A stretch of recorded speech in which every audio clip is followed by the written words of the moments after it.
Narito ang 6 na uri ng tao na dapat umiwas sa kape. Kahit isang patak, mas mabuting iwasan na, baka pagsisihan pa.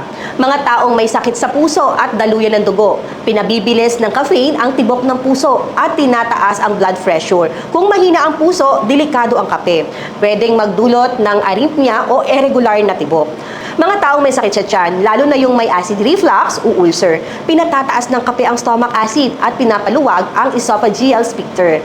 Resulta, heartburn, pag-akyat ng asido at posibleng pagdurugo ng tiyan, lalo na kapag iniinom ng walang laman ng sikmura. Mga buntis at nagpapasuso, dumadaan ng caffeine sa inunan, kaya pwedeng magdulot ng mababang timbang at mabagal na development ng baby.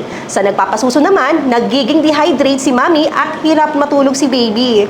Mga taong nagtatae o may IBS, irritable bowel syndrome, malakas ang epekto ng kape bilang pampadumi at pampaihi. Kapag nagtatae ka na, lalo kang magdi-dehydrate kung iinom ka pa ng kape.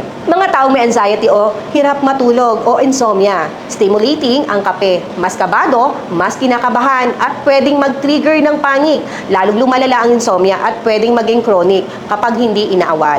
Mga taong may sakit sa bato, lalo na may kidney failure, pinapagod ng caffeine ang kidneys. Kapag sobra ang pagtatrabaho nila, posibleng humantong sa acute kidney failure, delikado at maaaring magbanta sa buhay.